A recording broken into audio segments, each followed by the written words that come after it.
Everything we know, from people and ants to stars and galaxies to quarks and atoms, the entire universe, might just be a simulation running inside a supercomputer inside an even bigger universe.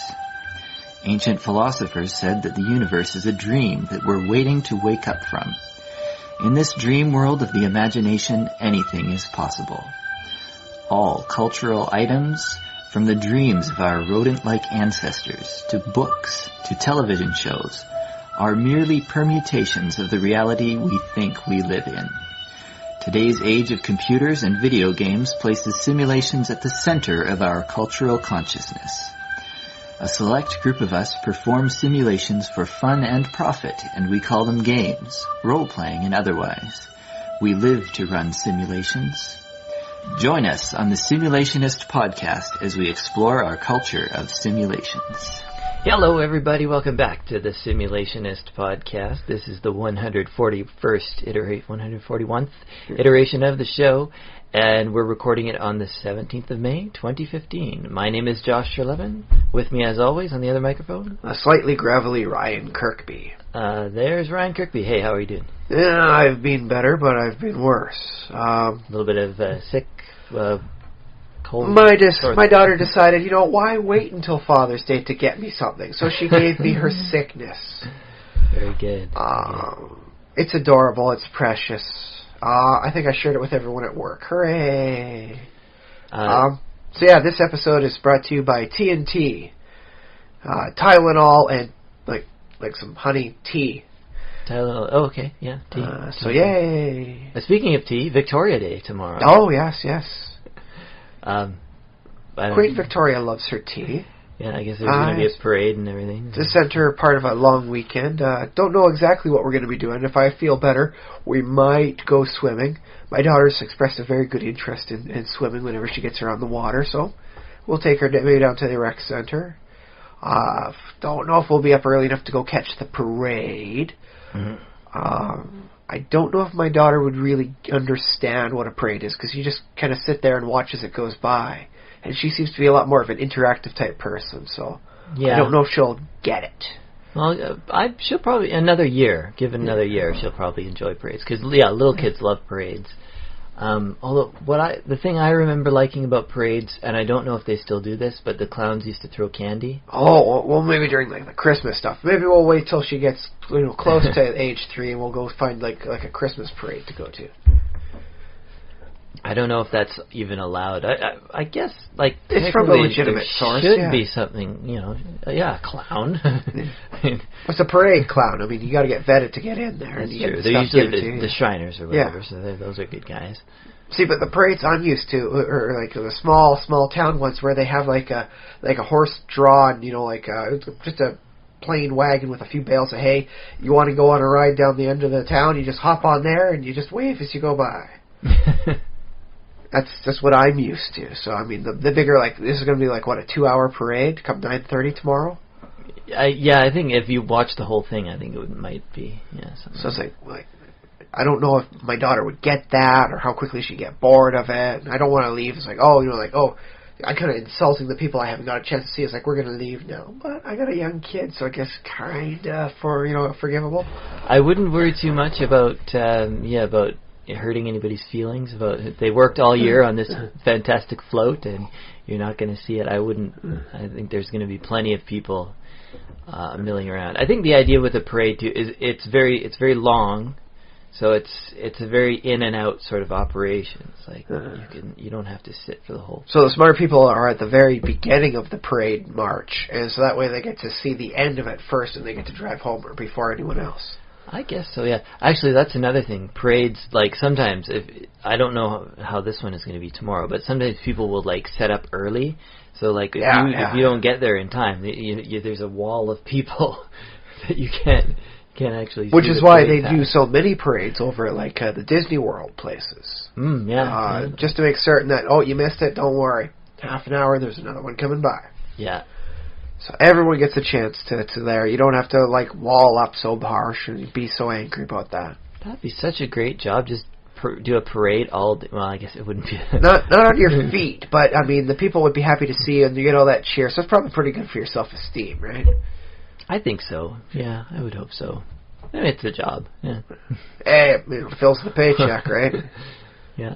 How about the poor guy is just like, I got so many years driver's experience, and all I do is drive the parade at 5 kilometers an hour for 8 hours a day. Just take it around the route, go fill up on gas, and get ready for the next one.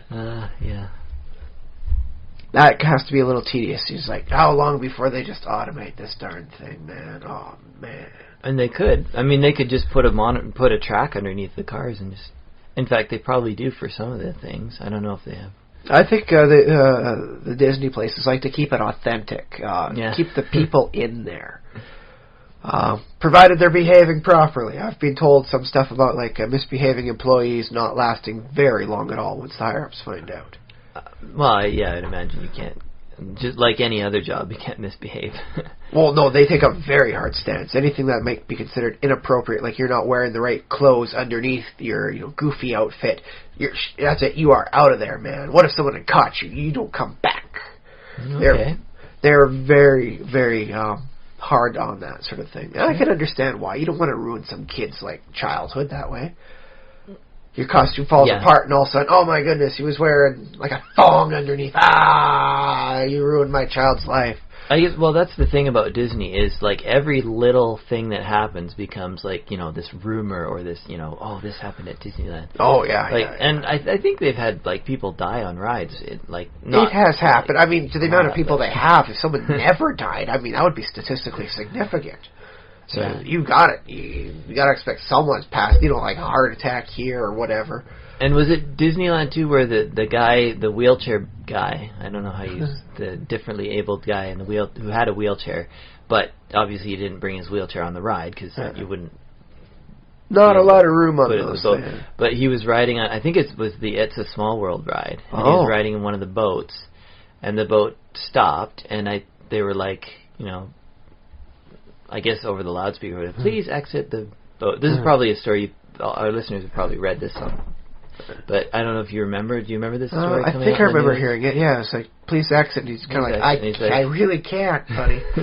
He's stuck on there. I don't remember how many hours. You'll just have to Google the story. I guess man gets caught on. Check it up at Snopes. They'll tell you whether or not it actually happened. Actually, they're a pretty good website for that. Man gets stuck on It's a Small World for 8 hours or something like that.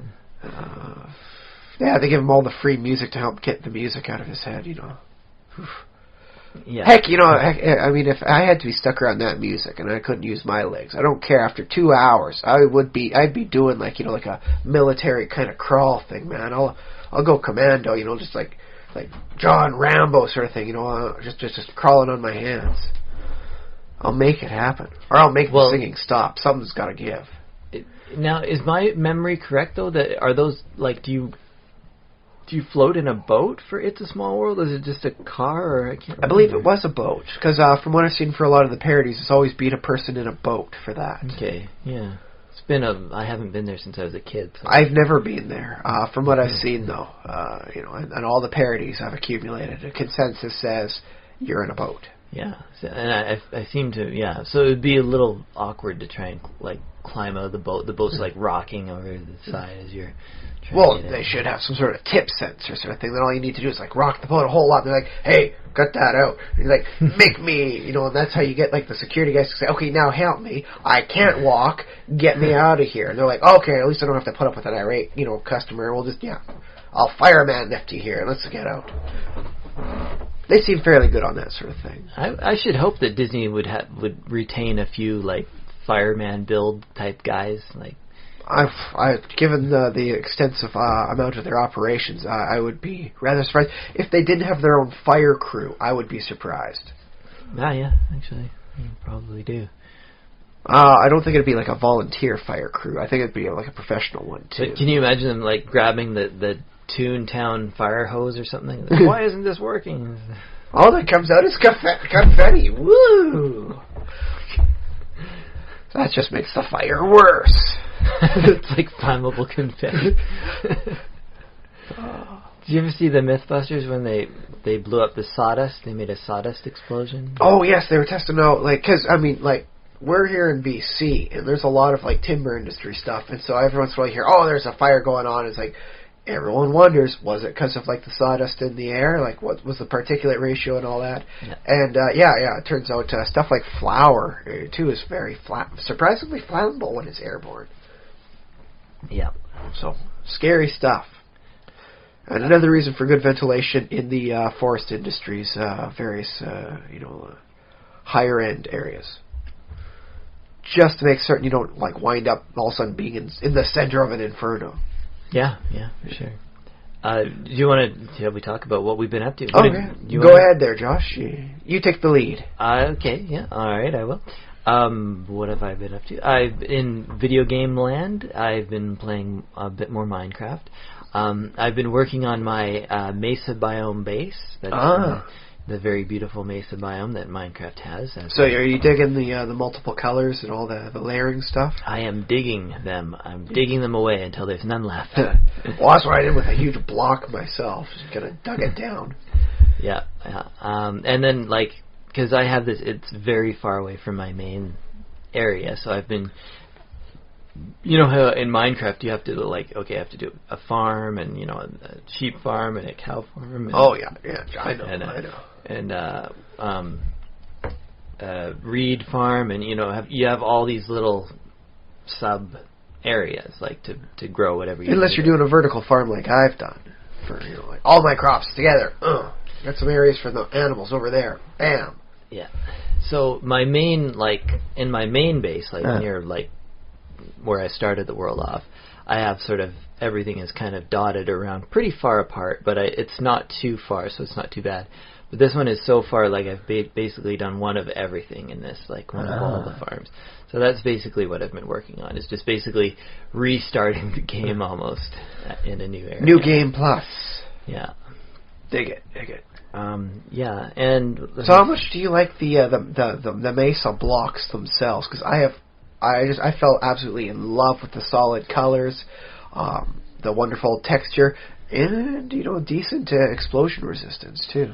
I do like them. The whole point of me going out there was to gather the blocks so I could build some really cool stuff, some artwork or something like that. But I haven't built a whole lot with them yet.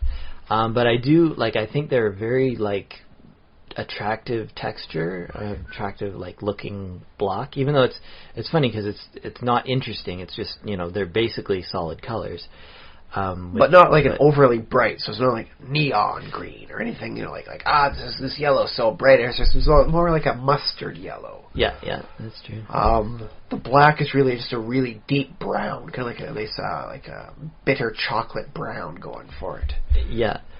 So in most respects, I really like that, and that's that I'm playing that game, so I'm going to the mesa and I'm getting them. But on another level, I was we already did have technically there were bricks in the game, and sort of that was what you were supposed to do with clay, is turn it into brick. And then they have this. But brick's a very complicated image sort of thing for it. When it comes to the roads in my my main area, I am loving just the red mesa, the red stuff and it's almost like having a red carpet wherever I'm going. Mm-hmm. It doesn't need to be fancy. It's just one solid, beautiful shade of red to mark this is a road. Enjoy. I haven't used for roads. I generally use gravel. I didn't have enough gravel. I have a very large space. Everything's nicely, spaced out into realistic sort of building things. So, I don't have that amount of gravel to spare. Which is almost a shame because I do have the Tinker's mod. So with enough tin, I could pour the tin into the gravel and create brownstone, which helps you walk faster. Oh yeah. So I could have had enough resources, but I don't have enough. I would have. Oh man, the amount of area I'd have to just have dug away to get that would have just been astronomical. One thing I didn't like, I didn't like too much. I mean, I guess it's just having to adapt, but I didn't like how the game, it used to be, clay, for a little while, clay was really rare. Because there was an error in the code or something like that, and the clay only generated on a diagonal, when the X and the Y were the same, so it was the diagonal line through your entire world was the only place that clay would generate. Dang, man, that's pretty rare. But then that was 2-3 years ago or something. They fixed that one up pretty quick, I imagine. Yeah. So, but anyways, they made clay a little bit more abundant, but you still had to kind of, oftentimes it was in swamps or like, you had to go in the ocean. Get rid of all the water from a river. Yeah, or, it was a bit of a pain to get. So, I kind of enjoyed that because it was like, gather up this clay and like make something out of brick, and that's like really impressive. Like even though it's just a little building out of brick, but it took a lot to get it. But then I feel like they adding of the mesa biome, it's like, just have it for days. Like have all the clay, the stained. Well, here's the thing though, is that with the colored clay, unless you have like some sort of deconstruction mod in there, you can't turn that into brick. So the brick still stays pretty darn rare. Yeah. Not as rare because you can still get the stuff, but yeah, you can make it happen. That's true, but also I find that like a lot of the buildings that I would have used brick for. I mean, maybe that's just fine, but I guess now the brick is kind of useless because the more attractive block, bricks blocks, the more attractive block is often actually that red stained clay, which I think I do like it. Yeah. But that said, I mean, if I want to build like a building, I would much more want to do like a brick than I would for just red stone, red clay. I had some nice work with some green clay on my vertical farm because farming green and all that. But if I want to make like a building, make it. I want this to look like an actual like 50s, like a sky rise for like New York City. Yeah. Brick, definitely brick. Yeah. As a matter of fact, I was thinking because I'm not fond of the Nether, I didn't live up to my expectations. And there's too many monsters blowing fireballs at me. I might just create, like with Mistcraft, make my own dang new world. And then it's like, well, what do I do? What do I make that out of? And I'm like, I've never made a real structure out of brick. Maybe I'll make a brick tower for myself or something like that. I'll make a firehouse. I'll recreate the whole thing from Ghostbusters. Ha ha! Have some fun. Be kind of cool. Yeah, I think I want to work with brick more because I like that. But I don't, even though I use it. But I never used brick before I found Mesa because it's like that stuff is so rare, and I need it for doing some other stuff. It's like I can't just splurge on that.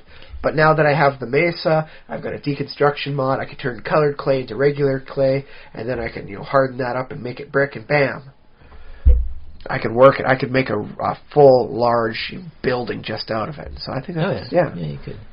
I guess another problem with the stained clay is that it doesn't really have that much definition. Like it's good for making a solid flat thing of one color, but when it comes to building corners and stuff, it always looks weird when you do like a building that meets at a corner that's just your eye has a hard time telling where that corner is without like a whole lot of shading going on. Yeah, so you want to add maybe a pillar or something like that.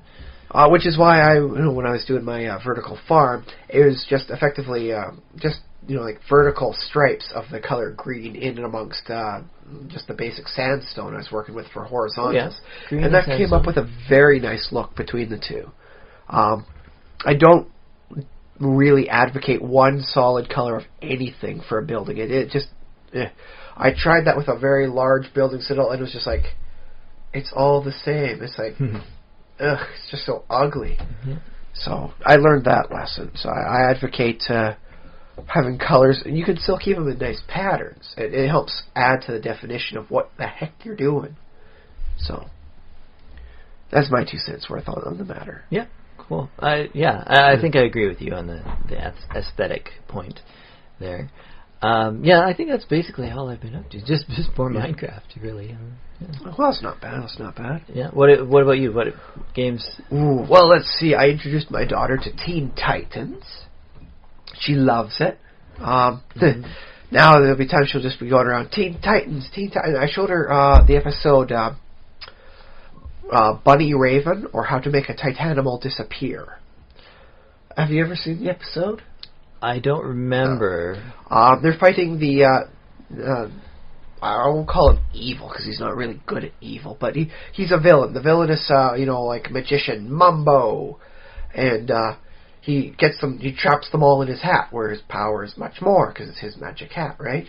And so he turns them into animals, except for Beast Boy, who already turns into animals, so he turns them into a lamp. So, fine. Change into whatever lamp you want, or change it to other like household items, but you're not an animal anymore. and they got to find a way out. But whenever he does this thing, he goes, presto. So now my daughter, like, she learned from my brother, like, when you're waving a magic wand, you go, boom, and, like, he pretends to get, hurt. Now, when she waves the wand around, she goes, presto, presto, presto. And so it really did have a good effect on her, and so I've been showing her more. Not a lot at once, one episode sort of thing every couple of days, and she's really enjoying it. Hooray. When you were little, do you remember what magic word you used? Like, what was the first? There was abracadabra. Yeah, was that like Bugs Bunny or something? Yeah, Bugs Bunny definitely with his trip to the haunted hotel with the vampire abracadabra and Hocus Pocus. Oh yes, I remember Hocus Pocus.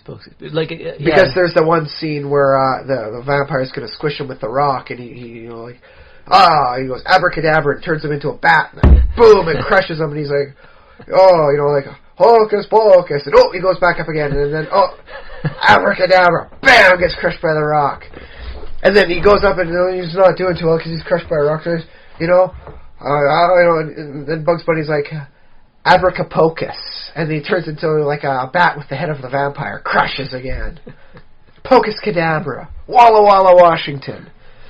Newport News. It's just all those funny stuff, and that one did get a very deep printing on my psyche. Huh, yeah. I still laugh every time I see that one on the air. It's like, you cannot stop me from getting a chuckle off that scene.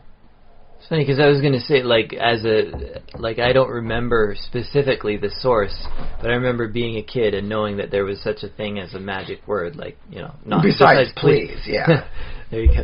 But yeah, that you could say abracadabra, and I don't really remember how that got in there, but it cultural osmosis. It must have been something like Bugs Bunny. Could have been on Sesame Street too. I think sometimes they. La peanut butter sandwiches, says the Magic Mumford. Yeah. Who, by the way, doesn't make any appearances anymore. Apparently, they retired him. So I'm wondering if Zoe will have Presto be sort of remember it. That's her magic just word. The magic word. I like that. I'm okay with that. It's a pretty good magic word. They used it as one of the characters on the Dungeons and Dragons cartoon, so it's just got double usage. Yeah. But yeah, I was happy to introduce her to that. I also showed her some of the Teen Titans Go series. It's a little bit more cartoony, shorter episodes. She seems to enjoy that as well, and she gets that they're both the same person. She's able to find out Raven, Robin. So yeah, she gets the characters. Now would be a good time for you to take up art or drawing, because you could invent your own specific characters, and then she would recognize them, and that would be your test of I don't know, is this drawn well enough? Do you know who it is? Every time I do a stick figure, if it's a guy, it's got to be Daddy. If it's a girl, it's got to be Mommy. Okay. Yeah. Whether or not Daddy's wearing glasses, and that it's boy, it's Daddy. You draw Daddy and Mommy. Yeah. That's just how it goes. Those are the superheroes of her world. I like to imagine. So yes. Let's see. Other than that. I binged a whole lot this week on The Secret World. I was a little sick, but my daughter got healthy, so I was like, okay, I gotta get her to the daycare and make sure she's in a healthy place. So I don't if I didn't get this from her, I don't want to get her sick with this, so, Okay. And so I wound up by spending a lot of time just, I'm so tired, I don't want to physically exert. I'll play a video game where all I have to do is push buttons and think. I can still think when I'm sick. I think great when I'm sick. I think great when I'm sick. Uh-huh. So I was already through the first half of the Egypt story arc, and I started off by going into the Valley of the Sun God, and that place was a dark, creepy place, man. It's there's a black pyramid sort of thing, and all the dark stone mortar work and creepy stuff, and there's a giant, all-seeing eye of Aten, which is kind of like the all-seeing eye of Sauron, but, it's got, lashes underneath, I guess. Okay. Yeah. And so, yeah, I wound up, it's oh, man, I got to keep out of the eye area. It's I don't want to spend much time here. This is a horrible place. So I just kind of swept it of everything, got all the lore, did everything. I'll come back again for the rares. But, Rare, okay. The rare spawns. Spawns. Yeah. Rare monsters. Yeah. Okay. I want the achievement for it. Yeah. And sometimes I get tired waiting for Solomon's Omen bear to show up over in the one starting map over in Solomon Island. Is it like World of Warcraft where like sometimes the rare spawn won't show up for like 1 million years or something? I believe some of them are on erratic timers, but mostly it's on a 3-hour thing for most of them, it appears to be. Some of them need a trigger, and some of them have like a placeholder. So I'm trying to find Akhenaten's consort, that's basically her name, is like the chief concubine. Except there's a chance it's not her that spawns in that place, but like a high priestess instead. So she won't spawn if the high priestess is there, so you gotta sweep that away, and the high priestess spawns every 15 minutes, unless it's the other one. So it's like, I can't just wait here, so I gotta go from one spot to the other and clear away the placeholders to get the spawns to potentially even spawn. So there's that. There are some places where I'll catch, like, Solomon's Omen is a very hard rare to find. It's a diseased bear in an out-of-the-way area on the first map of the game. Right. And so there'll be times I'm just moseying on around there, and there'll be like 3 people just standing in that area waiting for the bear to show up. Did you say Solomon's Omen? Solomon's Omen. It'd be like the Omen of Solomon Island. Solomon Island. The Solomon Islands from the South Pacific. No, this is just the Solomon Island of the fictional island that the game starts you off at. You're in the town of Kingsmith, but it's on Solomon Island. Okay, and this is in like New England. Yes. Okay. It's very Lovecraftian inspired. Heck, they've even got one lane of the town called Lovecraft. So yeah, it's definitely New England style. Because you were mentioning Egypt, and I was just wondering if there's like a Illuminati. Illuminati's in the game, so there would be like a Solomon's Temple or something like that. Oh, the Templars. The Templars, yeah. Were based off of Solomon's Temple.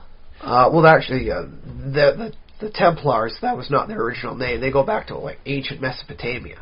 Mm-hmm. From what I've learned, apparently the Illuminati may have started in the previous age of existence, whereas the dragon goes back all the way to the first iteration 4 ages ago. So they're like, we're in the 4th age, and they started in the first. So it's like how they managed to like go like for so long, like effective like cosmic resets. They're still existing. It's like wow. That's one thing I really do like about it. I'm digging the lore. And I think I found like, wow, you really don't need to pay attention to the quest. It's like, okay, click OK, and then find whatever the target is. This one here, you really do need to pay attention to the lore for a number of them, and you get out so much richer in the story that way. And that's where I seem to like. But yeah, I went through that whole map in 2 days. And it started affecting my dreams. I was having dreams where I was seeing, like the eye of Aten glowing in the sky. Okay. But just before I went to bed, I had been reading up on like the latest things that are happening in Dwarf Fortress. So that meshed up with my dreams as well. And it's like I took some, cold medicine to help me, fall asleep without, congested sinuses, so I'm not snoring loud enough to wake everyone around me. And so I had some really weird dreams. It wasn't just like the all-seeing eye of Aten in the sky. It was like weird stuff happening. But yeah, I binged pretty darn hard on that this week. And that was, I think, the biggest thing I did for fiction. Which is something I don't regularly do. I hate to say it, and I'll make a nice admittance to this. I have a hard time, binging on my fiction. I like to savor it. I like to, portion it out. Mm-hmm. Like, I'm still only 4 books in on the Wheel of Time series. Why? Because there's only so many books in there. They've completed it. It's a finite resource. It is like oil to me. Mm-hmm. To make it into gasoline. I mean, like, when it comes to, like, the secret world, there's basically 4 zones. The starting 3 areas and then Tokyo. And it's like, once I've done all that stuff, I mean, I can keep playing the game. I'll take it, restart a character under a new thing. But by and large, that's about it. So I try and portion it out, savor it, enjoy the most amount I can out of it. Mm-hmm. And so this is some binging of I went through an entire map in 2 days. That's not me. That's not normally me, man. Yeah, well, I mean, it's logistically difficult if you're if you have a life, and it's just difficult to like binge on a thing because you have other distractions and stuff. Well, I mean, now that I'm both a husband and a father, yes. I mean, there was a time back, just after I graduated. You were my coworker at the time. We were doing night security, and we switch off every 4 nights. So it'd be like just over like half a week each, which was not bad pay sort of thing, easy enough job. But it'd be like, oh boy, the next 4 days I don't have to work. The worst I'd have to do is make sure to like pick you up, in the vehicle at the end of your shift. Yeah. So it'd be like, I will play Civilization 3 for the next 40 hours, and then I'd fall asleep, and it would be like my dream was playing Civ 3, and so it would like definitely be a blur between like what's really happening and what's the dream. It's like, didn't I take over this nation? Oh, no, that must have been in my dream. Dang. Well, at least I know the tactics I used. They'll work again this time. Well, when you played Civilization 3, did you have a computer that might like crash every once in a while? And no, thank goodness. I used to have that problem. Oh no! Well, I mean, thank goodness the game saved at the end of every turn. Yeah, because I would have to find a save file that wasn't broken or corrupted, I guess. Oh. Yeah. Well, that's good. It saves the previous 5 turns for you. Okay, It should have, at least. I don't know if you'd ever turned that off, but it worked well for me. But, I mean, like that was like the last time I really binged on it. But yes, I'm a husband and a father. I don't want to set a bad example for my daughter. So, it's like, I'll show her 1 episode of Teen Titans tonight. Maybe tomorrow we'll have another one. It's just like, I used to be able to just, oh boy, I'll buy a thing of ice cream and I'll eat it all tonight while watching movies. It's like, no. I have a little bit, have some with my daughter. It's like, that was good. Say bye-bye ice cream and I'll put it up in the freezer again. So yes, I'm much more responsible because there are eyes watching me. And I'm not talking about like the Illuminati. There's no secret organizations. It's just my daughter and her all-seeing eye there. I'll tell you though, like one impulse that I simply seem to lack is what you were describing as like saving it, like not necessarily saving it for later, but just the fact that if you consume all of your TV show or what, then there won't be any left for you to watch. Then you'll be done, so you'll be sad. And that simply is, for some reason, not occurred to me. I do get sad at the end of, like, if I finish a series or something. I do get, like, bummed out that there's not more to watch. I very much had to force myself to see the last 2 episodes of Cyber 6. Okay, yeah. Which is good. If you guys have never seen it, I recommend it. Great music. Argentinian comic that was animated in Canada and Japan. Very international flavor on that. Beautiful, absolutely beautiful. The characters are wonderful. But there's only 13 episodes or so. And it's like, once I get done with this, there's no more Cyber 6. There's like, I could possibly try and find some of the the episodes, like the issues that they've done in the comics, but would it be the same? It'd be like, I'm kind of used to seeing them in this format, not that format. I'm like, I miss them. Them so. Does it not drive you, like, when you're watching a show, do you not have this, maybe you do, like, wanting to know what happens next? I do. I very much, especially on a series I love. Yeah. Like, I am working myself, pacing myself very nicely through the second standalone complex for the Ghost in the Shell series. Mm-hmm. But I use that as a reward system. Although I really want to see the next episode. I really want. I have in my pocket a little zip drive that has 3 more episodes on it. But I don't watch it whenever I want. I only let myself watch it when I've gotten this done. I did some work here. I was a good husband and a great father. And there. Now you get to watch it. It's just like treating yourself with like a bonbon or something special, for chocolates at the end of a day. I will say though, like if I'm binging on a show and I for some reason I'm like, okay, I really have to stop, cut it off here, stop it there, okay, no more. Like I know you want to find out what happens next, but no, just cut it off. I actually find it hard to from then, like another day, pick it up again, just because I'm there's other things I'm interested in and I get distracted and whatever. I'm like. So I feel like I'm more invested on binge day in what happens next, then I will be on, Well, that I'm also out. admittedly a little worried that I'm not getting the whole thing. Like, most of these were designed to see, like, 30 minutes at a time. And then you let your brain digest it a little bit, and you come up with questions like, why doesn't this? How come it goes like this? Will they be doing it that way? Whereas if I'm binging it all, I don't have the time in between the episodes to think these thoughts.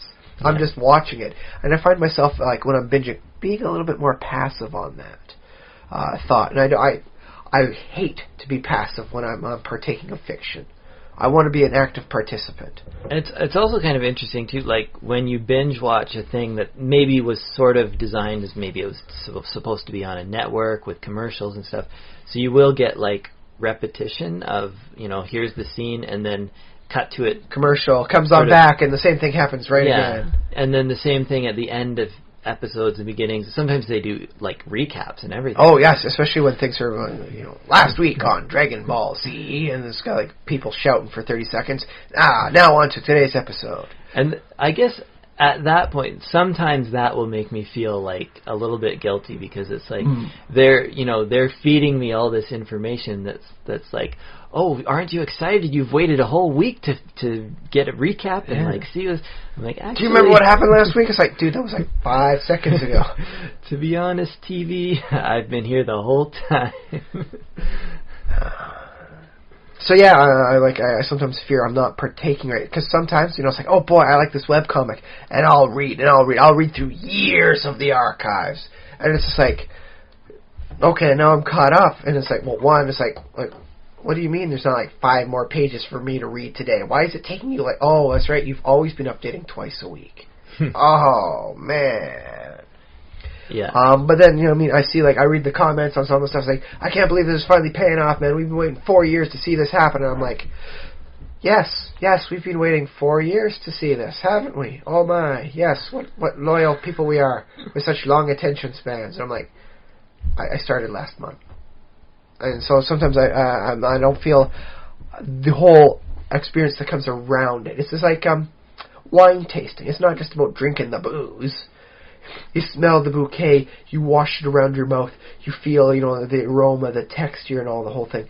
And sometimes when I'm binging, it's like is that like the equivalent of being an alcoholic, where you just like chug, chug, chug, chug?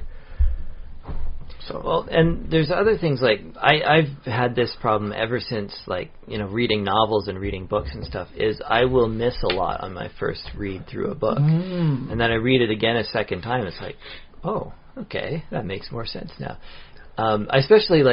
Especially books that are required for school or something like that. Oh, yeah, where you have to read this many pages. I guess that's called, what is it called, retention or comprehension? Comprehension, yeah. 70% comprehension is usually what's supposed to be. Yeah, and that's why you do tests and stuff. And it's like, did you actually read them? Well, I mean, I passed every page in front of my eyes, so I must have, but I don't...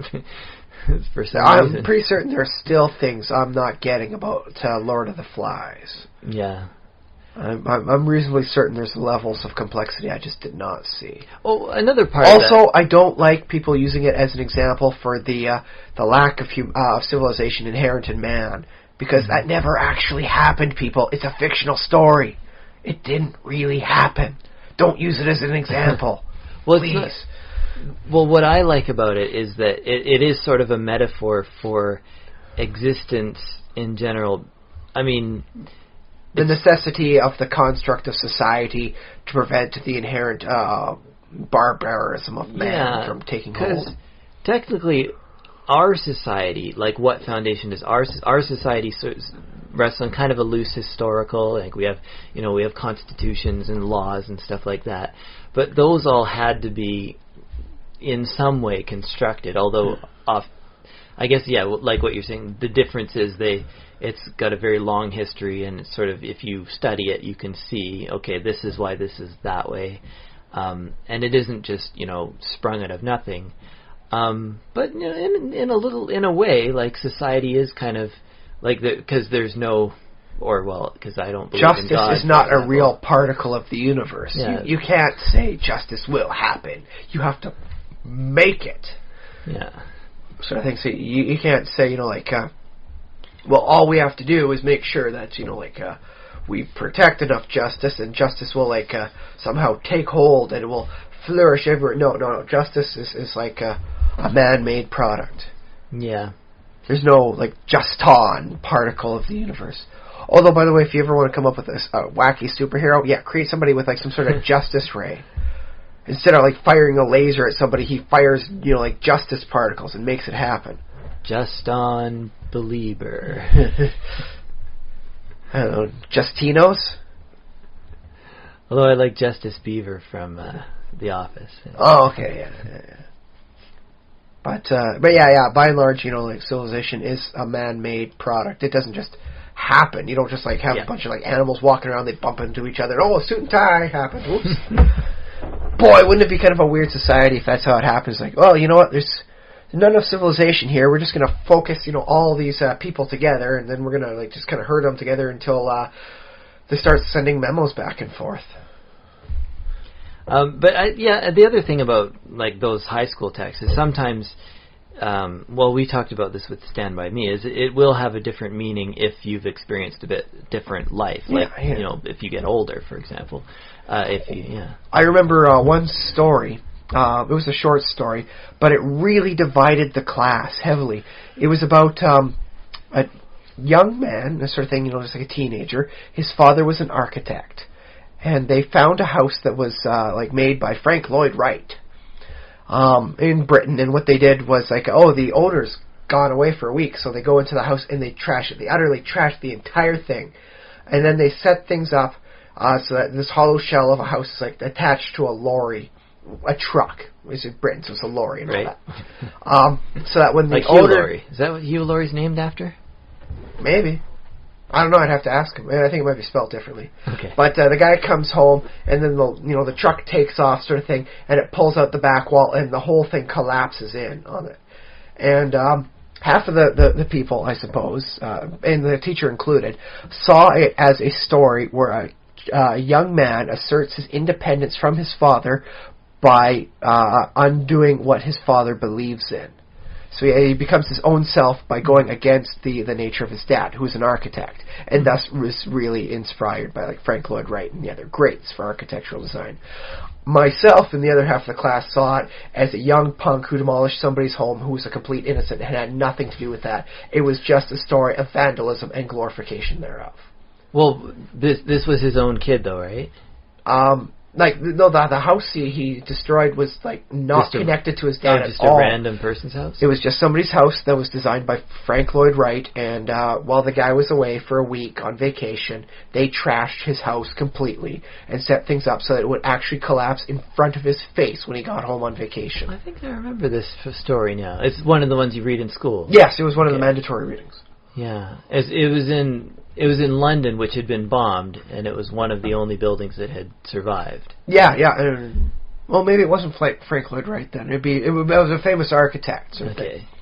But yeah, they wind up just completely trashing the house, and I still have a very hard time seeing it as a young man's assertion of independence by rebelling against his father's ideals. I saw it as a horrible young punk trashing some innocent guy's house. Well, I mean, that's funny because that's if it had been a house that his father had created, I could get the connection. I could see it. Yeah. But it's still an innocent person. Toby or something? I believe it was Toby. The ringleader. Yeah, Toby. Yeah, young Toby. Yeah. But because the person's house has like the person who owned the house had no connection to the father or Toby. I couldn't see that as anything other than like dude, you trashed my house for no reason. Yeah, I think I saw it. And there's stories in the news. It's like the Airbnb thing recently. It's like we rented our house out to some strangers, and the whole place is trashed. There were pools of alcohol warping the floorboards, and it's like I don't see that being poetic justice. I don't see that as being a great assertion of independence and uniqueness. It's like, no, you ruined these people's house. Well, and it only took them 3 days, so I guess that makes them better than a bunch of fictional teenagers. Yes, you ruin people's houses. Okay, well, And I agree with you that that's a bad thing. In fact, I have the same... I really hate the fact that they try to glorify it. And they say, dude, we're impressionable teenagers here. Don't tell us this story. That's horrible. Well, I have a very similar impulse to you. A very similar gut reaction to it, because I prefer creation to destruction. However, if you look at it in a maybe a spiritual, not spiritual, that's the wrong word, but in a mindset where you want to detach people from the material world, you might be doing them a bit of a favor by taking away that material thing that they've been like basing their entire identity on. You might actually They're too focused on the material stuff, they've ignored their spiritual sense. Yeah. And it reminds me of Fight Club. Like, didn't he do in which case that'd thing? be like a story of Job, and I still don't like the story of Job. I mean, that's true. It's still, either way you swing it, it's still kind of a dick move. Although, if Job wasn't such a nice guy at the start of the story, I could see him, like, learn, he became a better person because he removed himself from the wealth. And that, in which case, it's like a good story about, like, Buddha. Buddha's a great story. It's like, hey, he's rich, he wants for nothing, and yet he's empty inside because it's his soul that can't be filled with the material stuff. Mm-hmm. And it's like his search for, like, finding, like where can I find my good soul? That's a great story. If I had my way, Job gets cut out. We get the story of Buddha in there. Okay. Yeah. That's the biggest change I'd make to the Bible. Job is out, Buddha's in. It's a good story. I think somebody could do that. The current Pope's a very nice guy, but I don't see him changing the Bible that much. Maybe telling people to read these other stories from the other faiths and learning from it, I could see him doing, but I don't know about cutting Job out of the story. Yeah. Well, let me see. There's almost something a little bit Nietzschean about, like, not giving a damn about other people, and like this whole like but it's not a story you want teenagers to be mandatorily reading, because then it's I wanted to make certain they were free of physical possessions. Don't blame me, blame the school system. Any chance a teenager can get to blame someone else, I don't think we should support them on having that. Hang on, like I want the teenagers to read the story, because like maybe they'll. I feel like they would probably come to a similar conclusion, or maybe not conclusion. They would have a similar reaction as you did, of like, don't wreck other people's stuff. Obviously, what a horrible jerk! Oh God! Because you can. I mean, that's the thing about stories, is you can read a story in a bunch of different ways. You can take any kind of lesson you want. You can say, "Oh, he wrecked that house. That was so awesome. I want to do that." Well, hopefully not. You wrecked that guy's house. What a jerk! Like, we shouldn't behave that way to other people. Like, that can be the lesson you take from that story. Or I mean, maybe it depends how the story ends. Like, and then the guy like killed the kid or something. Boy, if I had my chance to have written an extra chapter in that short story, you can bet that's probably where it would have been. And then he knocked his house down. He got him right in the breadbasket and punched so hard it lifted little Toby up off his feet. And that was just the start, because the legal woes were even worse. The lawyers hit you right in the wallet. Little Toby thus began a very long, very horrible life in the British, re-education camps for, Yeah, I wonder what happened to Toby, like, in that story to Toby. Does it ever apparently got away scot-free. He gets away, and then he goes to public school and becomes a... Whatever. Banker. He becomes part of the system or something. 1980s bureaucrat. But it is those little things, though, that can really change a story. Like, sure.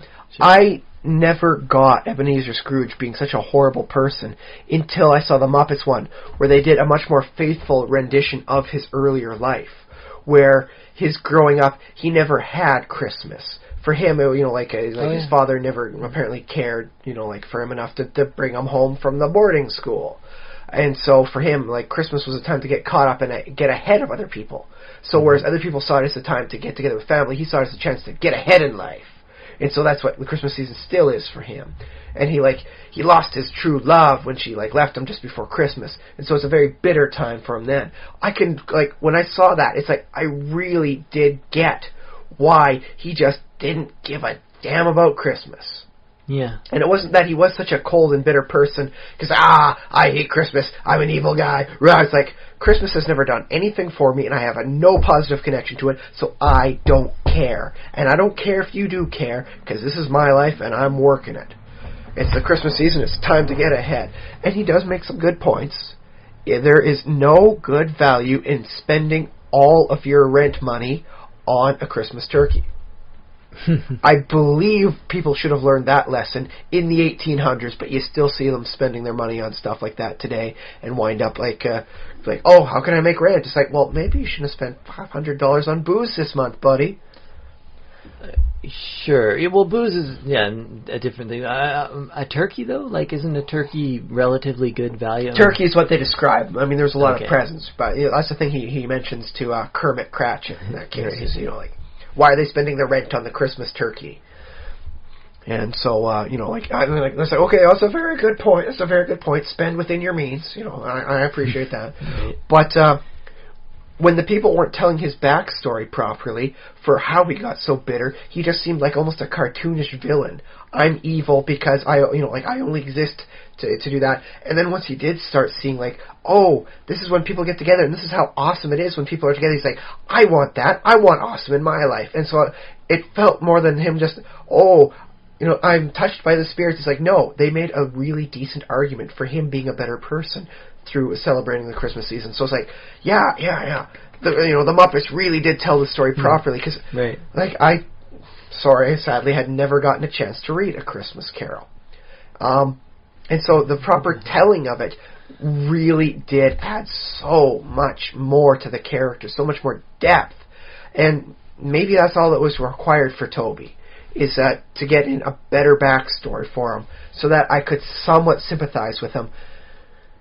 That said, maybe if it had been more of a public building, so it wasn't somebody's like, dude, somebody lived there, but more as like, dude, this was like, a clerk's office. Now where are these people going to go to work? Well, I'm pretty sure they'll find a place to, to make them work more.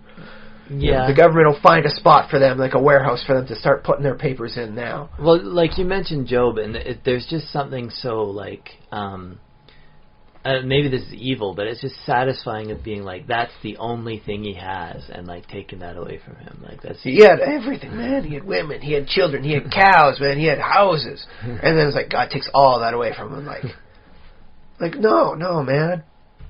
Yeah, but I think that's. I mean, part of that is what makes good stories. Is somebody losing or trying to maintain what they've got. Yeah. It does, I will admit, make for a good reasoning when people say, like, I was a good person, why does this bad stuff happen to me? So it's like the old argument, why do bad things happen to good people? That said, I've heard better arguments by saying, try replacing good with sexy. Why do unsexy things happen to sexy people? Well, that's a nonsense sentence. It of course, that happens. I mean, welcome to life. It's not just because you're sexy doesn't mean sexy things happen all the time around you. Just because you're good doesn't mean good things happen all the time around you. So I think they could have told the moral of the lesson of Job, like bad things happen to good people, better. But that's okay. I mean, not everyone who writes a story gets it, like a wonderful masterpiece every time. And there were a lot of other good stories in the Bible. So, I'm willing to accept one bad story in the lot. Why not?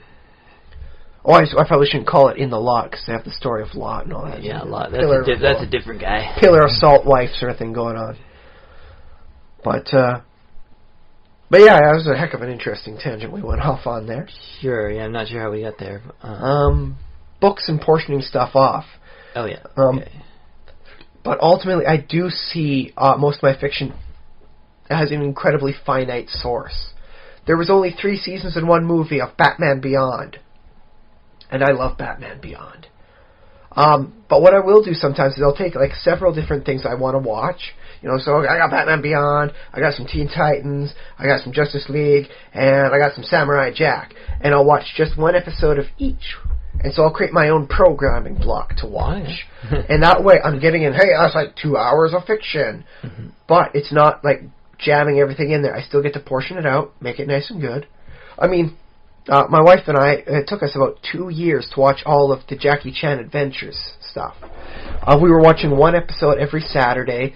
Some Saturdays we weren't able to do it because things were busy and all that. But by and large, that's how it went. Saturday, get home from work. Here's some food for us to eat. Let's sit down in front of the computer and watch Jackie Chan Adventures. And I'm happy that it took us that long because it was a good series. And I miss Jackie Chan. I miss Jade Chan. I miss Uncle, and I miss Toru. I even miss the bad guys. But what are you going to made it 5 seasons? That's pretty good for a TV series based off of a celebrity's name. That's the other thing I've noticed about television, especially those half-hour shows, which are really just 22 minutes with commercials. Yeah. And that basically, a lot of them, you're letting them into your life for 22 minutes a week. So that's actually a fairly tiny chunk, and yet they reoccur often enough that after a season, that feels like that's now part of your life, that they're a part of your family, that character. Something else that happened to me this week is I got to see the season finale of Agents of S.H.I.E.L.D. And I as soon as it was done, I'm like, no, I want more. Show me more. Yeah. Because there's so many cliffhanger endings and all that. It's like God damn you, Joss Whedon, you know how to end things on I'm gonna be here definitely first thing on season 3. Spoiler alert or no spoiler alert? Oh my goodness, so many things happened. A lot of things happened. Well, there's your spoiler there. It was a 2-hour thing too, so it was like watching a movie. But I'm like, commercials on, and okay guys, this must be like near the end of the 2 hours. Like, what do you mean it's only been 35 minutes? Like how could that be 35 minutes? So much stuff happened. Oh my god. Ha! And it just kept going, and then it's like, but no, I want to keep seeing more because this happened, this changed. It's like, no. So, especially with stuff Joss Whedon does, he knows how to make you want more. If I'm going to be binge watching anything, it's probably going to be a Joss Whedon series going on. So, watch out, Buffy. If I get a hold of a season of you, I'm going to be watching you as quickly as possible. And you mentioned a little briefly when you reach the end of a run, or if you're catching up to a show and then you get to the end of it, you're like, okay, now we're at the current. Oftentimes the next place, that's the first time you turn to the forums or the fan sites. Oh yes. I mean that's thanks to some stuff with webcomics, you can go back and read it again and then read through what people have been saying. I've said it before, but I read a webcomic called Raven's Dojo. I guess warning alert, there's a little bit of a TNA sort of thing going on in there. I don't think he's gone full nudity yet, but it's heavily implied stuff. But the writing is so good in there. But it's good to read through it again because, they've got the people saying stuff underneath, and Raven Perez, the author and artist and all that, he responds to a lot of people's comments, and this guy knows how to write. I mean, I want more of his stuff. So you go back and then you see all the other things he's done, and it's good stuff. It's like getting extra. It's like eating a sandwich a second time, but with mayonnaise on it this time. Oh boy, extra, deliciousness. Not the same sandwich you just. It's like having it all over again, but with extra. A second of the same kind of sandwich. Yeah. It's not like you'd have to throw up the old sandwich and then. Well, that's the weird thing about fiction. It's just by rereading it, it's like eating the same sandwich over again. Mm-hmm. Except this time you maybe take it a little slower. Look in the back, it's like tasting the flavor on there. So have you done much of re-binging on stuff before? I'm done. I've watched it all. Maybe I'll watch it again. I think I watched Stargate SGU twice. Almost, there's 7 or 8 seasons? I can't remember now. Because there are some things I watch with my daughter on TV, and so I'll wind up having watched all the episodes 2 or 3 times. In which case, I look for other things going on in the background. I pay attention to, instead of just what they're doing, how they're doing it, what the motions are like, and where they all are. See if I can find out whether or not the artist did particular character cues. This person's always got his arms in tight sort of thing, whereas another person's always got their arms out, they're much more exaggerated thing, and they're talking more with their hands. I check that stuff out. Sure, yeah. That said, that's because, I've seen it before. I know how this is going. It's a kid's show. I gotta keep my brain invested on this somehow. So there's that. But yeah, have you ever given much to re-binging? I don't think too many. I bought some when My Name Is Earl, that was a show that was... Oh, yes. For some reason, I bought the DVDs of that, and I really liked it, so I watched it 2 or 3 times. It was a pretty good series, And was it 2 or 3 seasons? 3 seasons, and then they had a spiritual ending on another series where they brought back all the characters to play people that weren't them, but very, very, very much like them, and then have, effectively tell what happened after the end of the end. Oh. I must have... maybe I stopped watching before then, but... It did end on a bit of a cliffhanger. They didn't get the extra season they wanted. Right. But yeah, because it wasn't too many seasons, I basically watched it all twice. I don't remember... So then it would be easier to re-binge on something short as opposed to, this was like X-Files was how many seasons? 7 seasons long? Right, yeah. Re-binging on that takes a lot of commitment. But because it's a sort of thing where they put in those cues and all that stuff, you check for 11/21 and see how often that number pops up. Rebinging has extra rewards for when you're keeping the eye out on that. Sure, yeah, you can catch more stuff. Yeah. But only on a series like that. I can't imagine them doing something similar for a My Little Pony series, unless it winds up being some sort of big cliffhanger. But I can definitely see them doing it on a suspense and mystery thing, like X-Files or even the somewhat tangential Millennium. Mm-hmm. So I suppose, I guess that re-binging does matter heavily on how many cues they're putting in.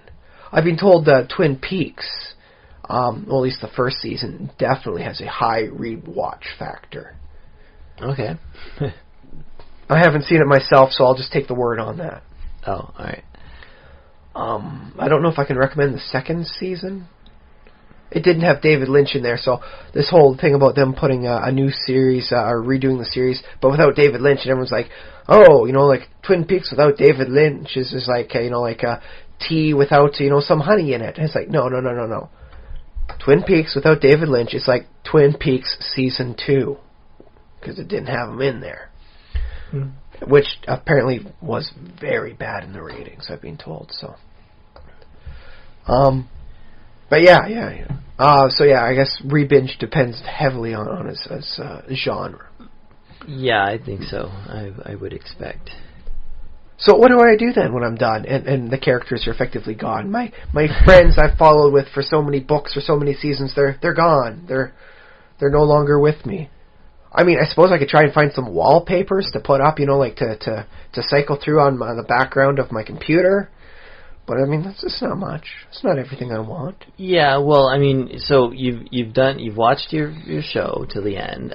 You've gone on the message boards to check, what are people saying about is there news of the next season or whatever. I went to the Wikipedia, read everything. I went to TV Tropes, I read everything. Yeah, you got it. But it's like especially with movies. I mean, it takes so many years before another Pinhead movie comes out. I'm like, I miss Pinhead. I want to see another Hellraiser. I don't care how bad a sequel it is. I want to see Pinhead again. Well, I miss him. You say you don't care how bad it is, so you shouldn't mind if there's fan fiction or fan art. I do dig some of the fan art. That said, I am a little wary about fan fiction. I do not want to know what he does to Freddy Krueger and Freddy Krueger does to him in their sensual slash fic they've written. Yeah. I'm sure it's very well written. I'll take their word on that. Okay. But that's not the Pinhead I want to see. So you do care how bad it is then? It has to be... For the fan fiction stuff. If the movie's bad, it doesn't matter. It's still a chance to see Pinhead. Especially with someone like Pinhead, it's a very interesting case for him because he's cerebral. So I can always attribute him to oh, he meant to do that all along. Oh my goodness. Okay. Whereas something like Freddy Krueger, if he messes up, he messed up. You just got to admit that Freddy Krueger is not a perfect planner. Pinhead, he's smart enough. You can imagine, he only thought, he slipped up. He made you think that, and then bam, twist ending. He's got your soul. Now, here's a question I have. Ideally, what movies are supposed to do is they're supposed to take you through, and I've been reading up on story structure a bit, yes. This is why they're supposed to take you through this arc of maybe the hero's journey or something something like that, where you meet a character, and they're in a comfortable place, and then they find out there's something they're missing or they want, and then they have to go out and get it and receive help, and then face some trials along the way. Better themselves as a person. And then they find what they want, but then there's something about it that's wrong, or they get it, but it wasn't how they thought it was going to be. So they have to change and adapt to the new situation. Be careful what you wish for; you just might get it. Yeah, and now they have their thing, and then they bring it back and alter their own original world, and that's sort of there's a trail, there's a thing that goes through that.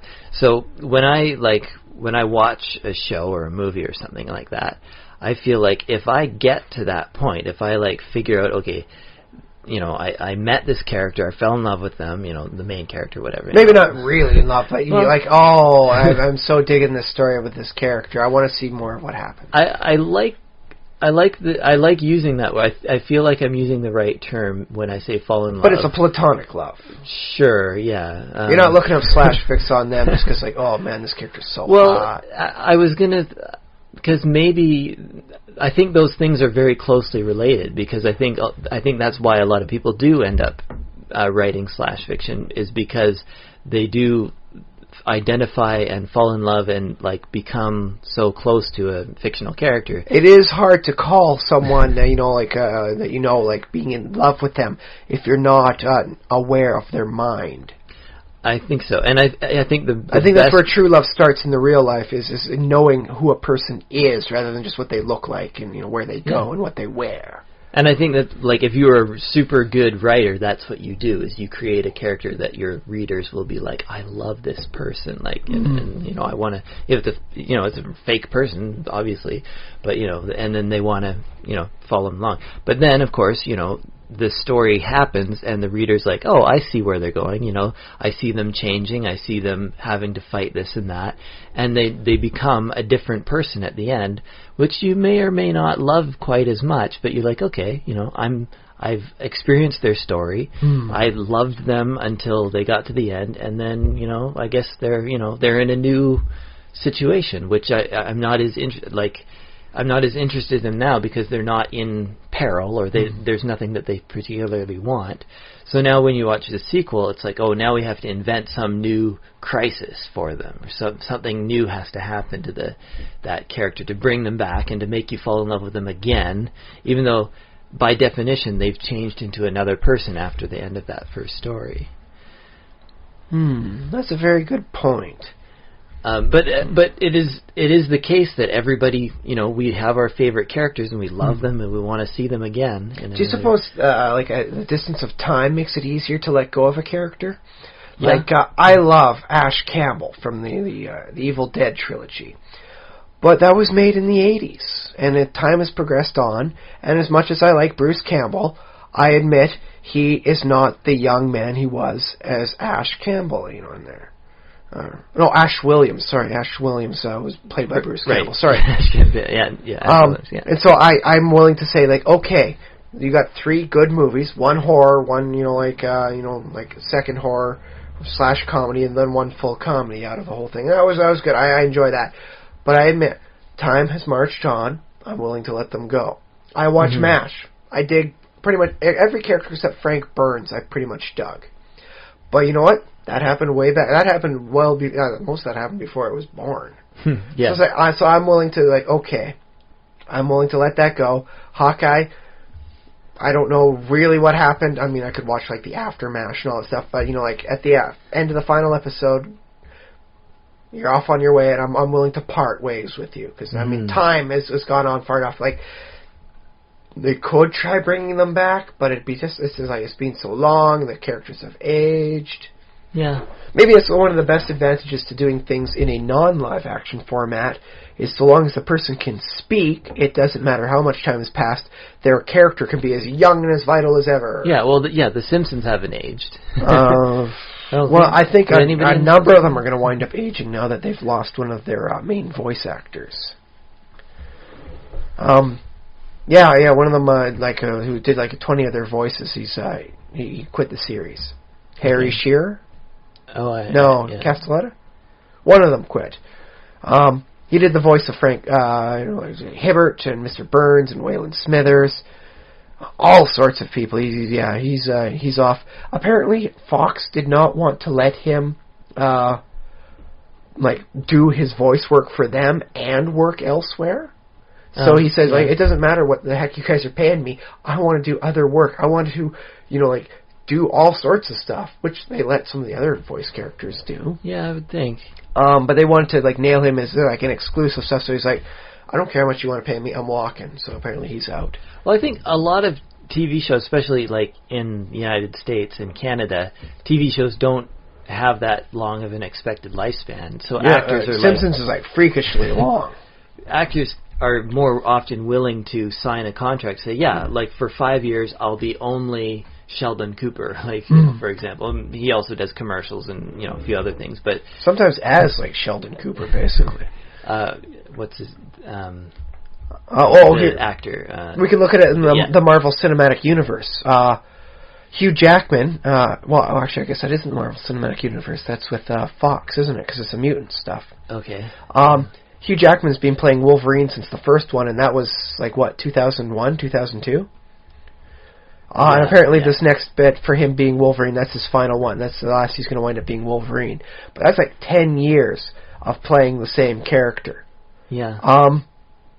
Thankfully, not just that one. He's put out some other pretty good stuff. Google up Hugh Jackman making bacon pancakes. Okay. He did a voice thing where he took from Adventure Time, Jake singing about making bacon pancakes. And then he lip-sung to it, and it's hilarious. It's great to watch. It's nice and short, too, so you don't waste too much time.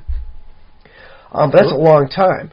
And in the Marvel Cinematic Universe, Clark Gregg, he's playing Agent Coulson. He's been doing that since, 2001, 2002 himself. He's played the same character. He hasn't played the same character. He is that character. It doesn't matter if he was sadly, fingers crossed, knock on wood, if he has a heart attack and dies, no one can replace him as Phil Coulson. He is Phil Coulson. Even in the cartoons, he's voicing Phil Coulson. Yeah. There is nobody more Phil Coulson than Clark Gregg. Sort of thing. And that's they've had him locked in. Good work, good solid work. He got positions in movies, with some big name actors. He's got a TV series going into its 3rd season. That's pretty darn good by anyone's standards, right? Yeah. But they pretty much got him. He is no matter where he goes, people are going to call him, Agent Coulson. Mm-hmm.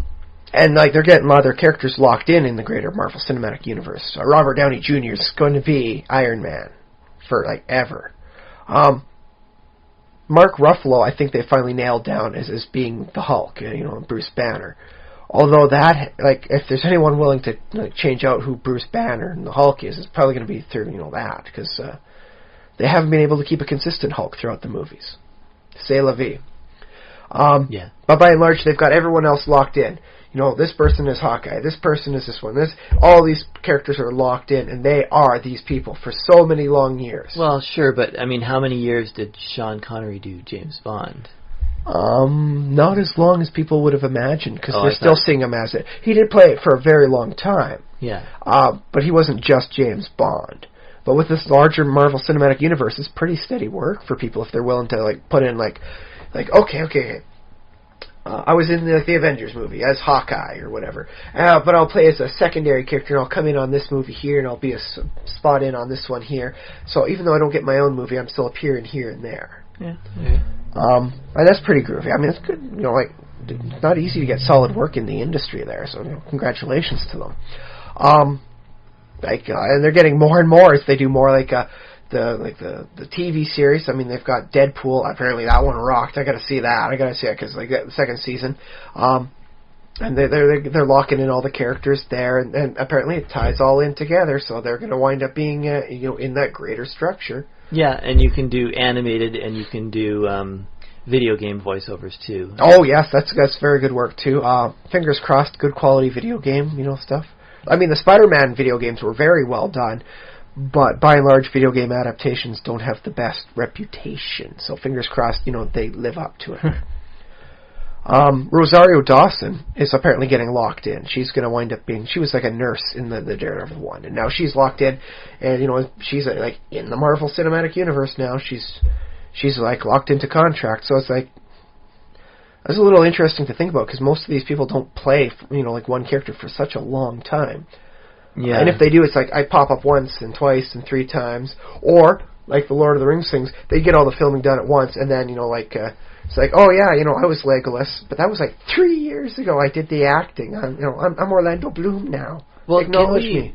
Can we talk a bit about D&D too? Because in D&D, when you start a character, like... I do miss having to retire a lot of my characters. Well, yeah, you start at, like, say, level 1, and you're I suppose, yeah. You have this kind of vague expectation, like a lot of characters don't make it to level 20, but you have a vague expectation that this character could reach, theoretically, level 20 and beyond. I could attain the pursuit of godhood itself. And, like, do you, like, how many TV seasons do you think that would be? Like, maybe level divided by 2?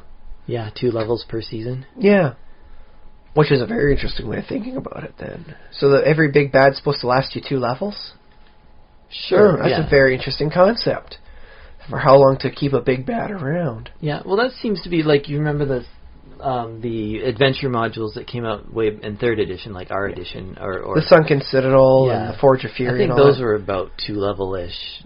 They wound up being. I think there was only supposed to be 1, but I don't know how they calculated that out. Because all those challenges, all put you up over the 2 levels. Yeah. Plus random encounters in between. Yeah. But yeah, I mean that's a very interesting thing to think about. Then, because how many TV series make it 10 seasons? Yeah. Yeah. And then, like, when you think of, a character, you may be playing technically the same character, maybe even the same character sheet from level 1 to level 5, but it might actually have a very different personality by the time you get to level 6 or 7. Well, because the chance you've had to put in that personality, because let's face it, it's the same as like the first season on a TV series. You get that TV tropes calls it the early installment weirdness, where people haven't really finalized what they're like, how things go. So you watch like the first couple episodes of something, it's like, that's really weird, man. Why are they acting so like different? Like, what's going on there? Like, Flanderization is a term for when a person becomes largely a superficial caricature of themselves, based on Ned Flanders. Ned Flanders wasn't like the holy religious nut in the beginning. He was supposed to be Homer, but better. He made more money. He had more hair. He was in better shape. He paid more attention to his wife and kids. But, apparently he was a better Christian than Homer was. And that wound up giving the snag, and all of a sudden, next thing you know, that's all he really was. I'm the God person. Wow. Yeah, huh. And so, you see the original, like, Ned Flanders in the first couple seasons, and he's like, he's not all about God. He's not all about the diddly doodlies. He's just, like a better person than Homer. And that's what he was supposed to be. Yeah, sure. I would definitely say that, I'd be willing to forgive a lot of weird characterization of your characters in D&D for at least the first 2-3 levels. As you get that time to, like, okay, I thought this sort of thing would work, but it really doesn't, so I'm just going to, like, fine-tune it a little bit, and so it moves a little bit smoother, and then we all get along together as a party this way. Well, it's funny, too, like, D&D, you don't get recordings, so you don't get to do that whole re-binging, so you don't get to go back to season 1 and... Not necessarily, but I do have a character that recorded down everybody who died around him, and I can still go back and I can reimagine, because it begins with a goblin named Squeaky, right? And it goes down the list, I'm like, oh yeah, and that's where we went to the dungeon there, this is where we were fighting the evil dukes, man, yes, and this is where that happened there, we were sneaking into the enemy camp, yeah, and you have journals, basically. I think stuff like journals is a very good way of re-binging. I think, a lot of D&D players will keep a journal. Like, or at least one member of the party will, and if they get to slant it towards them doing better deeds, well, that's what happens. That's the reward you get for taking the extra measure. Yeah, that's always fun. I recommend it for every group, just somebody to... I mean, usually the DM will take some notes, but often, like, when I DM, I just keep track of what's going on in the future. Like, I'd be willing to grant any player whose character is writing down a journal gets extra experience for doing so. Yeah, I could. You get one party leader, you get one cartographer, you get one journalist. And I suppose, I don't know, like a wizard or something. He's got a lot of stuff to do on his own. He doesn't have to, jot down stuff on a map. Yeah. Well, I remember I came up with 4 or 5 sort of Because you have your party roles, your tank, your healer, your leader, tactician, and your DPS. Support, debuffer. And debuffer. So you have your party roles, and then I came up with like table roles, and it was like mapper, snack master, journalist. One person does usually wind up becoming the quartermaster, writing down all the loot they've got together. I guess you could have a dice master if people like weren't consistently bringing things like pencils and dice and character sheets and everything. Well, wouldn't that be quartermaster as well then? Bringing the supplies for everyone? You have to requisition a set of polyhedrals, okay? Yeah. So the loot and the real life loot. And then snack master. What else I can't remember what else I had. I think I had another, I guess your DJ, your music man, which can be the DM, but the DM should be the bard, I believe. If you're playing a bard, you got to bring those tunes in real life. Yeah. Although I was never able to really synchronize playing music as a DM. Like it does take a lot of effort, and you do have to have stuff like pre-queued up. Yeah. I think do you remember if I ever actually? I do recall that you did try do that sort of stuff, and it had a very good effect. Yeah. That said, sometimes it's best just find like the soundtrack to Conan, put that on play and repeat on it in the background. Yeah. Basil Polyduris, you are such an amazing composer. I love your work. Well, there was remember D&D like Wizards actually put out an official soundtrack. I never got a chance to listen. I think I've heard a few of their tracks, but I never got a chance to get the whole thing all looped up. That said, you can't go wrong with Basil, and like the classic soundtrack from Conan. Yeah, that was good. Because none of it's got lyrics in the background. It's all orchestral. That works. I suppose, depending on how you're going to play about it, like Gregorian chant music might work well for whatever you're in. Sometimes just some background Halloween music might work for you. Mm-hmm. Yeah. Spooky sounds CD you can get for like $2 at your, yeah. Well, I guess you can't say Target here in Canada because you'll probably find something on iTunes now, or even just YouTube. Oh yes, I bet you YouTube's got at least like a 5-hour thing going on there for Halloween stuff. 5-hour spooky sounds. Yeah. Yes. In which case, I definitely encourage that. Find something that fits the motif you're working with. Like I was thinking, of doing like a tri-stat campaign for something like supernatural stuff. So I'm thinking, let's see how many songs from like the X-Files, like songs in the key of X might work. Because I mean, like those stuff, I had a very different group of songs. Like they got. I like the key of X. I like that. Yeah, songs in the key of X was the name of the album. All together, the songs were, like individually they were somewhat very different from each other, but they all played towards a similar tune of the world is very wrong. Things are bad. Things are decaying. And so, like, all played together, it made for a very sorrowful, bleak sort of, like, mentality in your head. At least that's what I got out of it. Oh, I like that. Like, see if you can find stuff like that on YouTube. Some very good people. Sheryl Crow, I think Rob Zombie had a song in there. Yeah, a lot of very good singers, yeah.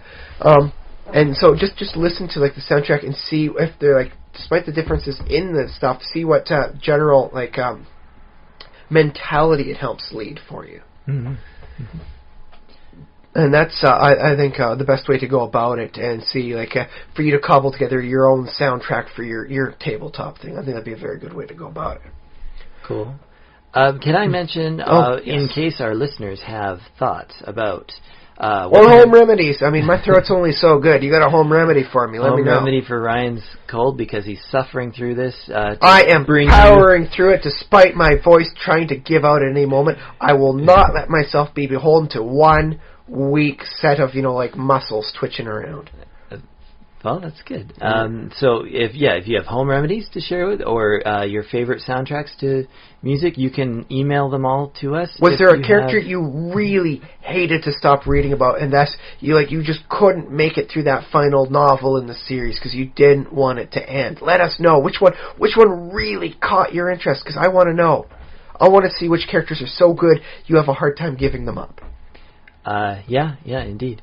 And so send us email, thesimulationist@gmail.com, You can write down all those thoughts in a long email, or if you want to send us just a short little note, you can always tweet at me at Spaceboot1 on numeral Twitter. 1. Spaceboot numeral 1 on Twitter. Leave a message on Facebook for us. Yes, we have Facebook.com/TheSimulationist and YouTube.com/TheSimulationist. All the comment sections are open. You can type in your little comment. If you find us on iTunes, you can always leave a review. We definitely appreciate that, with however many stars you feel like clicking on. Hopefully 5, but it's up to you. Mm-hmm. And, we're not going to force this on you, but the more stars, the happier we are. Yeah, absolutely. And wherever else this podcast is found, and if there's something I've missed that I keep forgetting to mention, write it in and point us to how you're getting the podcast, because I know there are a lot of different ways to get this. So if you found it some other way, I would love to hear about it.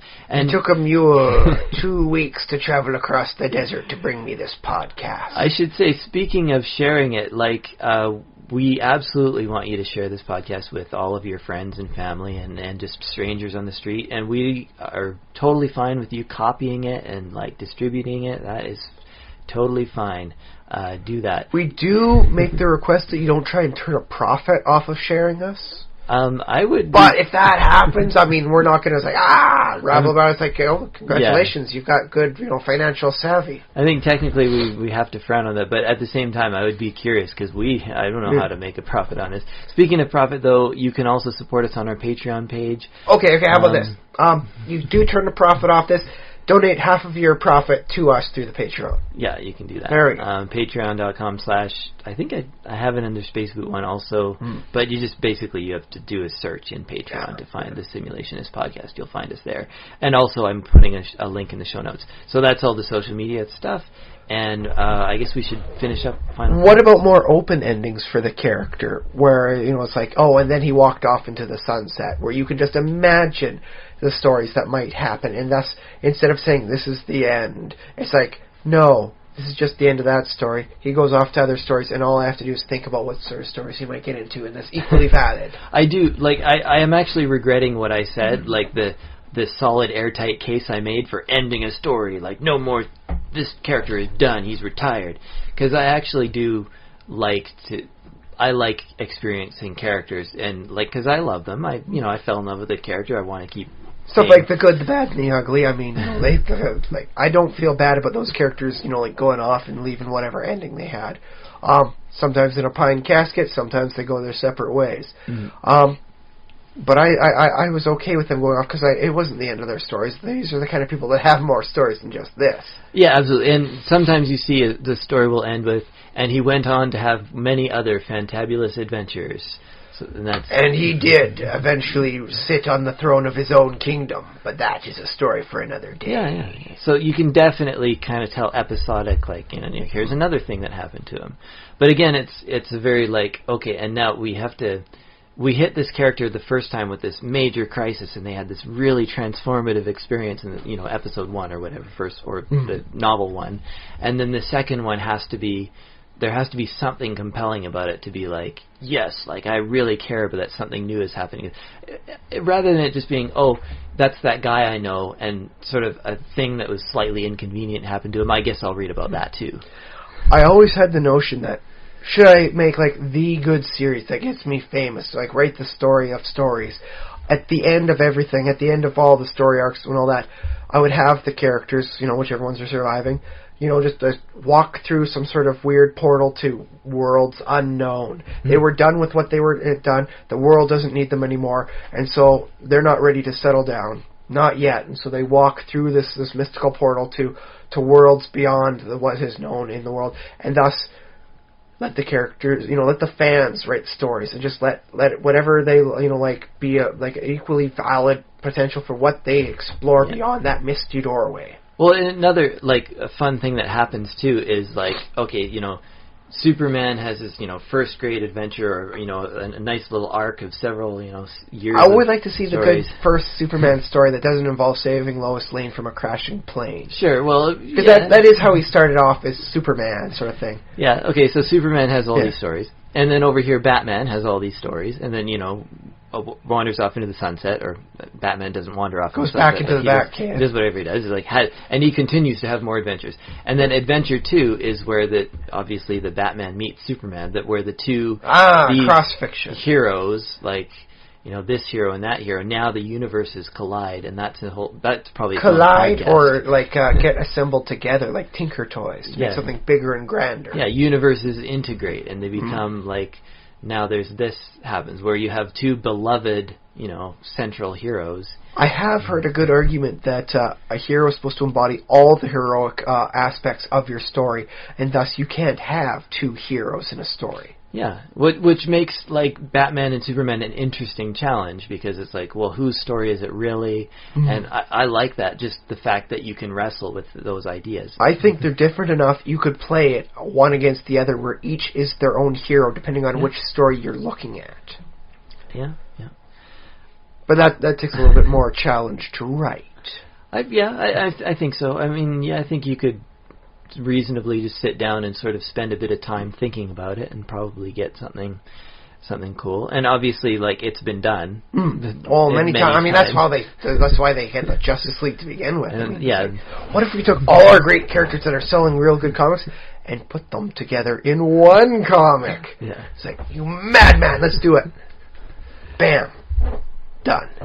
And awesome happened. Yeah. And now that's a thing that just people are like, yeah, of course you people do that. just accept it. I mean, it's just like you mean these vigilantes get together and form like a paramilitary organization? It's like, no, it's just like a Justice League, dude. It's not paramilitary. Like, they got cannons. I mean, this one guy's got like eyes that, like have an extra crispy setting. Like, my God, man. It's like, oh, I guess it does kind of seem like a paramilitary, like organization. Wow, they're kind of crazy now. But like, no, people just accept it. It's like, yeah. I do good, you do good, let's go together and do real good stuff together. Rah. Yeah. So, it's interesting to see what time has allowed for just regular convenience. But yeah, I think that's enough food for thought for this 1 week. I guess that's been a podcast. But thanks for listening, all the people out there. Hopefully my voice didn't make you want to cough an awful lot. I don't think it works that way. I mean, sometimes when I hear somebody, like, especially with my daughter, when she's got something in her throat, it's like, oh, God, I just want to cough.